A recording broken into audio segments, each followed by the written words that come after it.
जी बिस्मिल्लाहिर्रहमानिर्रहीम अस्सलाम वालेकुम वरहमतुल्लाहि वबरकातुहू। मेरा नाम है डॉक्टर मोहम्मद मुज़म्मिल हसन। एक नए सेशन के साथ आपकी खिदमत में हाजिर हैं। ये शेड मैंने आज थोड़ा सा डिफरेंट नोयत का देखा। बहुत सारे लोग इसके बारे में पूछते हैं और राय देते हैं कि ये शेड बना लेना चाहिए। तो इस शेड के बारे में कुछ चीज़ें आपसे डिस्कस कर लेते हैं और इसका रिज़ल्ट क्या है वो भी आपको बता देते हैं, लिमिटेशंस क्या है वो भी आपसे शेयर कर लेते हैं। ठीक है जी। सबसे पहले तो ये आप छत देख लें।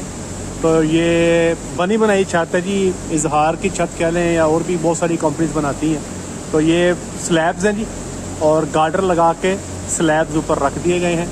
ठीक है जी। यहाँ पर ये पिलर किए गए हैं। जो पिलर बिल्कुल शेड के एंड पे हैं वो चौरस हैं और बीच में जो पिलर लगाए गए हैं वो आपके राउंड पिलर्स हैं।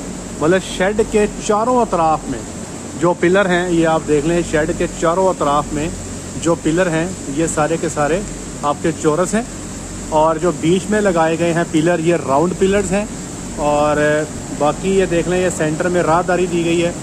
ये तकरीबन डॉक्टर साहब होगी कोई 18 फुट के 15 फुट के 15 भी नहीं है कि 12 है, 15 होगी, 14 से 15 फुट होगी। लेकिन 14 से 15 फुट की राहदारी है। इसके बाद बाकी डिज़ाइन सारा वही है। ये गेट लगा हुआ है जिससे आप अंदर एंटर हो जाएं। यहाँ पे जानवर खड़े होकर खाते हैं तो सेम वही काम है। ये यहाँ पर ये कड़े लगा के इनके साथ पाइपों को वेल्ड कर दिया गया है। ठीक है जी। तो इसमें थोड़ा सा आप अमेंडमेंट कर सकते हैं अकॉर्डिंग टू आपके इंजीनियर्स की। यहाँ पर के पाइप को आपने कितने फासले पर रखना है, कहाँ पर लगाना है। ठीक है जी। इसके बाद जो अगला हिस्सा आता है जी, ये जी ये तकरीबन 14 फुट का एरिया है। यहाँ पे जानवर खड़े होकर फीडिंग कर रहे हैं। ये बेसिकली इन्होंने बच्चों के लिए और बुल्स के लिए, मेल काप्स के लिए इस्तेमाल किया हुआ है। ठीक है जी। इसके बाद ये बंकर का एरिया आ गया।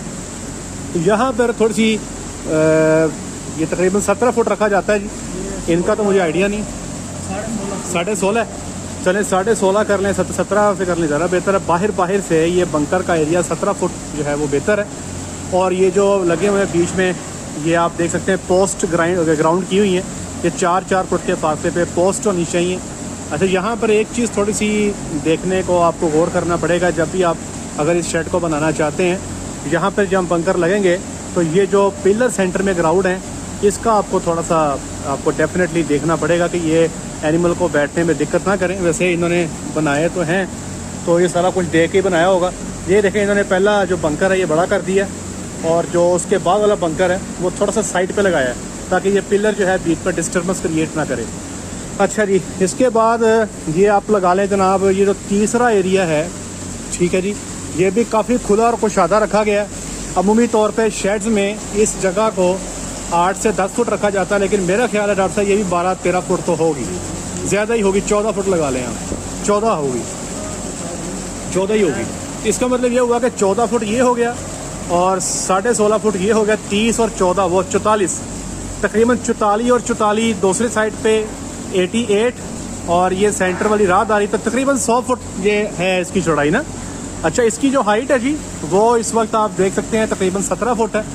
और यहाँ पे मेरा एक पॉइंट था, डॉक्टर साहब से मैंने पूछा है कि क्योंकि यहाँ पे फासला बहुत ज़्यादा है, इतने ऊंचे शेड्स में 2 प्रॉब्लम आपको देखने में आ सकते हैं।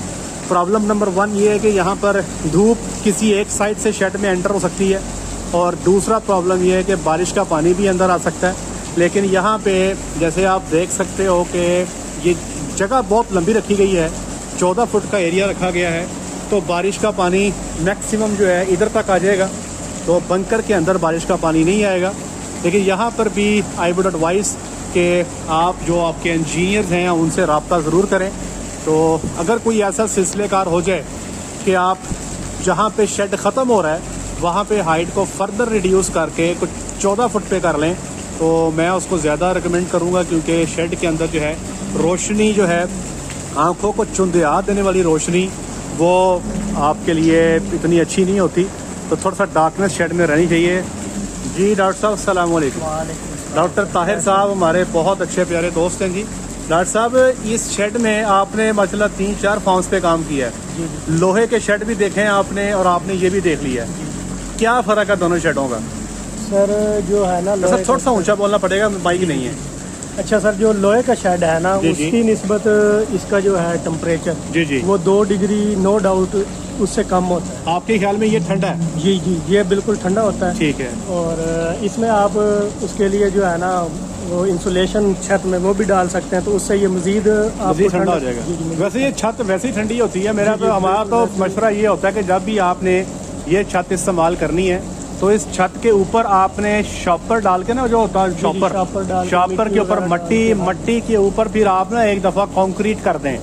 बाद लोग टाइलें रख के कंक्रीट कर देते हैं, तो फिर जनाब समझ लें कि हीट का नीचे आना काफ़ी मुश्किल जो है मरहला हो जाता है, तो जानवर काफ़ी कम ठंडा हो जाता है। अच्छा, डॉक्टर साहब कह रहे हैं कि ये शेड जो है उनके मुकाबले में निस्बतन ठंडा है और लग भी रहा है 2 से 3 डिग्री का डॉक्टर साहब बता रहे हैं कि ये फ़र्क इस शेड में मौजूद है। मैं भी यहाँ पे काफ़ी कंफर्टेबल हूँ। आज का मौसम भी अच्छा है, थोड़ी सी बारिश होकर हटी है, लेकिन मुझे अंदाज़ा है क्योंकि मेरे पास ये शेड बफलो में मैंने इस्तेमाल किए हैं, तो उसका मुझे अंदाज़ा है कि ये कैसे वर्कआउट कर सकता है।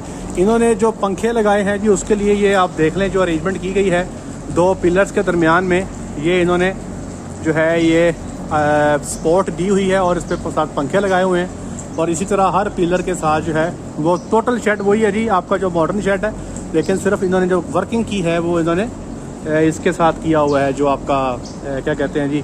अच्छा, एक और चीज़ मैं बताता हूँ, इसके प्लस में तो मैंने आपको बता दी है, एक माइनस भी है इसका। वो ये है कि जब भी कभी आप इस शेड को डिसमेंटल करेंगे, अमूमी तौर पे लोग करते तो नहीं है, लेकिन कभी कभार अगर आपका दिल बने कि यार नहीं, जैसे मुझे याद है 2016 में चकवाल में एक फार्म सेल हुआ था, तो मैं पूरा फार्म उठा के लेकर आया था वहाँ पे। तो हम उस फार्म के पिलर्स, उन फार्म के बंकर्स, उस फार्म के कॉलम्स, उस फार्म की छत, हर पेच उतार के ले आए थे। यहाँ पर इस शेड का एक ही रोला होगा कि यहाँ पे जो पोर्टेबल है वो सिर्फ छत है। कल को आप इसको छेड़ना चाहते हैं तो सिर्फ छत को, गार्डर्स को उतार सकते हो, लेकिन ये पिलर जो हैं ये यहाँ से नहीं उतारे जा सकते, ये इधर ही रहेंगे। इसमें भी हमारे माशाल्लाह साइंटिस्ट लोग हैं जी। अगर इसका भी कोई हल आपके जहन में है, कोई ऐसा प्रोसेस कि इसको भी कोई पोर्टेबल का दर्जा दे दिया जाए, किस तरह दिया जाए, तो खैर ये आप मेरे कई लोग सुन रहे होंगे, इंजीनियर भी होंगे, वो खुद ही इसका फैसला कर लीजिएगा। डॉक्टर साहब, आप कंट्रोल शेड को भी देखा है आपने? जी जी। तो कंट्रोल तीन को मैं शेडो अब आपने देख लिया, कंट्रोल शेड भी देख लिया आपने, ये जो हमारे मॉडर्न लोहे के शेड हैं स्टील के, वो भी देख लिए हैं आपने, ये भी देख लिए हैं। आप इनको जरा नंबर दे रहे हैं 1 2 3। सबसे पहले नंबर पे कौन से शेड रखते हैं? वैसे मैं, हर बंदे की अपनी पर्सनल जी, हर बंदे की अपनी राय है, आपकी राय क्या है? मेरी राय तो ये होगी कि जो जिस शेड में अब हम खड़े हैं, ये पहला नंबर है। ये पहला। और दूसरा नंबर? दूसरे नंबर पे सर वो स्टील वाला होगा। स्टील वाला। और तीसरे नंबर पे ओपन शेड। और तीसरे नंबर पे आप कंट्रोल शेड जो।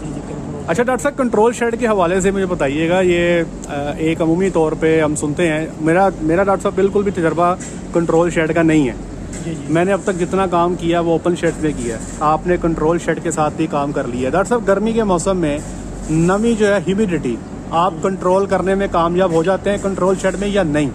सर ये जो है ना 16, 17, 15 वेलोसिटी आप दें, ह्यूमिडिटी शेड के अंदर रहती है वो तकरीबन 80 से अबव ही होगी। 80 से अबव ही है जी, क्योंकि जब बाहर आप देखते हैं जी एनवायरनमेंट में। अच्छा, एक बात बताएं, जो आप जिस वेलोसिटी की आप जिस वेलोसिटी की बात कर रहे हैं, इस वेलोसिटी को मेंटेन करने के लिए तो यार आपको बड़ी एनर्जी कॉस्ट चाहिए, बड़े पंखे चाहिए आपको। तो सर बहुत ज्यादा इलेक्ट्रिसिटी कॉस्ट है, बहुत ज्यादा कॉस्ट है। शेड का मेन जो है ना, आप डिसएडवांटेज कह लें, एनर्जी का प्रॉब्लम। तो एनर्जी का तो बहुत, बिजली का बिल तबाह है, बिजली का बिल, उसके अलावा जो जितनी लोड शेडिंग है, आपके जनरेटर के फ्यूल के चार्जेस बहुत ज्यादा है। तो डॉक्टर साहब वो बात बताएं, आप कितना टेम्परेचर और ह्यूमिडिटी आपने देखी है जुलाई अगस्त में कंट्रोल शेड में? सर जुलाई अगस्त में टेम्परेचर तो सच कोई मैटर नहीं करता।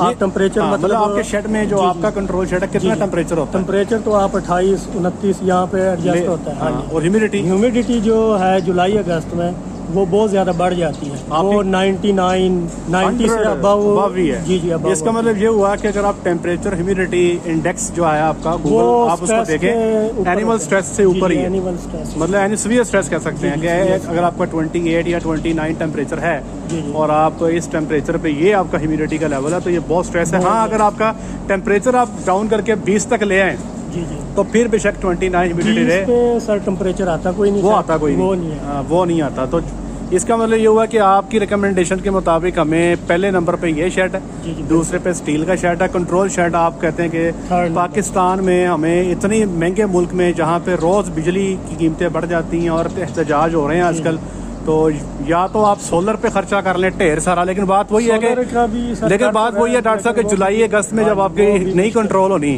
तो फिर मसला तो जुलाई अगस्त का ही है ना डॉक्टर साहब। हमें देखना जुलाई सर बड़े, हाँ देखें डॉक्टर साहब अप्रैल मई में तो डॉक्टर साहब जो ओपन शेड था उसमें भी हमारे एनिमल कंफर्टेबल ही होते हैं। मसला आता है जुलाई अगस्त का। अगर जुलाई अगस्त सितंबर में ह्यूमिडिटी कंट्रोल नहीं हो रही तो फिर इसका मतलब ये है कि देयर इज़ समथिंग रॉन्ग और उसको डेफिनेटली वर्कआउट करने की ज़रूरत है। लेकिन ये शेड आपको दिखा दी। आप बहुत दफ़ा कहते थे कई सारे लोग इस तरह का शेड बनाना चाहते हैं। अब इसकी कीमत का भाई मुझे कोई अंदाज़ा नहीं है और मैं आपको है ऐसा अंदाज़ा?